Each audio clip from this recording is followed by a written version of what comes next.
दोस्तों, आज के इस एक्सप्लेनर में हम एक ऐसी कहानी में जाएंगे जो देखने में तो बहुत सिंपल लगती है, पर इसका सबक बहुत गहरा है। कहानी का नाम है तोता और कबूतर का राज। लेकिन आगे बढ़ने से पहले एक सवाल। क्या जो सबसे ज्यादा बोलता है वही सबसे समझदार होता है? हम अक्सर अपनी रोजमर्रा की जिंदगी में ये मान लेते हैं कि जिसकी आवाज सबसे ऊंची है वही सबसे जरूरी है। पर क्या सच में ऐसा होता है? चलिए देखते हैं। शुरुआत होती है हमारे पहले हिस्से से, एक पेड़ दो पड़ोसी। इमेजिन कीजिए, एक पुराने शहर के कोने में एक बड़ा सा सदियों पुराना मंदिर है और उस मंदिर के ठीक पीछे एक विशाल बरगद का पेड़ है। ये पेड़ सिर्फ एक पेड़ नहीं, बल्कि दो बिल्कुल अलग मिजाज वाले परिंदों का घर है। ये दो पड़ोसी कौन हैं? एक तरफ है मिट्ठू टोटा। मिट्ठू बेहद तेज है, बातों का धनी है, इंसानों की नकल उतारने और मजाक करने में एक्सपर्ट, मतलब वहां आने जाने वालों का एब्सोल्यूट फेवरेट। और दूसरी तरफ ठीक इसके उलट है गोलू कबूतर। गोलू बिल्कुल शांत, कम बोलने वाला, पर दिल का साफ और आसपास की चीजों को बहुत बारीकी से निहारने वाला। दोनों एक ही पेड़ पर रहते थे, पर दोस्त कभी नहीं बने। क्यों? क्योंकि मिट्ठू के हिसाब से गोलू एक नंबर का बोरिंग था और गोलू को लगता था कि मिट्ठू बिना बात का शोर ज्यादा मचाता है। अब आते हैं इस कहानी के अगले पड़ाव पर, शोर और खामोशी। एक सुबह की बात है। मिट्ठू बाजार से घूमकर वापस आया, पूरा उत्साह में था और सच कहूं तो थोड़ा सा अहंकार भी था उसमें। आते ही अपने शांत पड़ोसी के सामने शो ऑफ करते हुए बोला, अरे गोलू, तुम्हें पता है लोग मुझे कितना पसंद करते हैं? मैं यहां सबसे स्पेशल हूं। गोलू ने सुना, हल्का सा मुस्कुराया और एक ऐसी बात कही जिसमें बहुत गहराई थी। उसने कहा, स्पेशल होना अच्छा है, पर जरूरी नहीं कि जो दिखता है वही सब कुछ हो। एक छोटी सी लाइन, पर इसमें बहुत बड़ा इशारा था कि दिखावा ही सब कुछ नहीं होता। लेकिन क्या मिट्ठू को यह समझ आया? बिल्कुल नहीं। उसने उल्टा गोलू की इस सिंपल लाइफ का मजाक ही उड़ा दिया। हंसते हुए बोला, तुम क्या समझोगे? तुम बस दाने खाते हो और गुटरगु करते हो। गोलू ने इस पर कोई बहस नहीं की।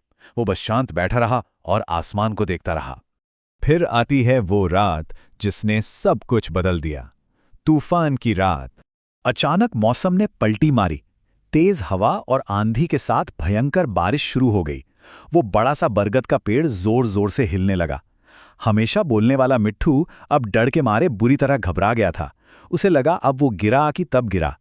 तभी एक तेज बिजली चमकी और ठीक उस जगह गिरी जहां मिट्ठू बैठा था।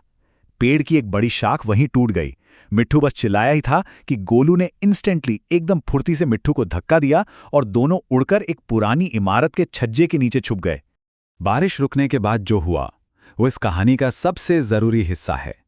रात का राज। अब दोनों उस छज्जे के नीचे सेफ थे और बिल्कुल चुप थे। तभी मिट्ठू ने नोटिस किया कि गोलू की आंखों में एक अजीब सी समझदारी की चमक है। मिट्ठू पूरी तरह शॉक्ड था। उसने हैरानी से पूछा, तुम्हें कैसे पता था कि वो शाख टूटने वाली है? तब गोलू ने बहुत ही शांति से अपना राज खोला। वो बोला, मैं रोज आसमान और हवा को देखता हूं। जब हवा का रुख बदलता है और बादल गहरे काले हो जाते हैं, तो समझ जाओ कि कुछ बड़ा होने वाला है। यहां हमें समझ आता है कि गोलू की जो खामोशी थी, दरअसल वही उसकी सबसे बड़ी ताकत थी। वो चुप रहकर आसपास की नेचर को ऑब्जर्व करता था। और उसके बाद गोलू ने जो कहा वो तो और भी कमाल का था। हल्का सा हंसकर उसने बोला, जो ज्यादा बोलता है वो कम देख पाता है और जो शांत रहता है वो ज्यादा समझ पाता है। ये लाइन लिटरली पूरे सिचुएशन को समराइज करती है। लगातार शोर मचाने से हम इंपॉर्टेंट डिटेल्स और आसपास के संकेत मिस कर देते हैं। अगले दिन का सवेरा अपने साथ एक नया बदलाव लाया। नई सुबह, नई दोस्ती। जब सूरज निकला तो मिट्ठू बिल्कुल बदल चुका था।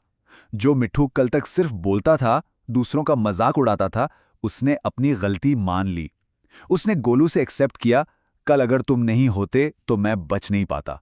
शायद मैं गलत था, सिर्फ बोलना ही सब कुछ नहीं होता। अब मिट्ठू बोलता तो था, पर साथ ही बाकियों को सुनना भी सीख गया था। इस पर गोलू ने एक बड़ी प्यारी बात कही। उसने कहा, दोस्ती में ना कोई बड़ा होता है न छोटा, बस एक दूसरे को समझना पड़ता है। और बस उस दिन के बाद दोनों पक्के दोस्त बन गए। मिट्ठू ने दूसरों को सुनना सीख लिया और गोलू, जो हमेशा अकेला रहता था, अब अकेला नहीं था। चलिए अब आते हैं इस कहानी के फाइनल टेकअवेज पर। कहानी का राज। यहां से हम 3 बड़ी बातें सीख सकते हैं। पहला, जरूरी नहीं कि हर चमकने वाली और पॉपुलर चीज स्पेशली हो। दूसरा पॉइंट, किसी के शांत होने का मतलब ये बिल्कुल नहीं है कि वो कमजोर है। और तीसरा और सबसे इंपॉर्टेंट पॉइंट, असली ताकत बोलने में नहीं, बल्कि चुप रहकर चीजों को समझने और बिल्कुल सही वक्त पर एक्शन लेने में होती है। तो आज का ये एक्सप्लेनर हम इस एक सवाल के साथ खत्म करते हैं। अगली बार जब कोई चुपचाप बैठकर आसपास की चीजों को ऑब्जर्व कर रहा हो, तो जरूर सोचिए, ऐसी कौन सी बात है जो उन्हें दिख रही है पर बाकी सब लोग अपने शोर में मिस कर रहे हैं। खामोश रहने वालों की आंखें और समझ अक्सर बहुत तेज होती है। मिलते हैं अगले एक्सप्लेनर में।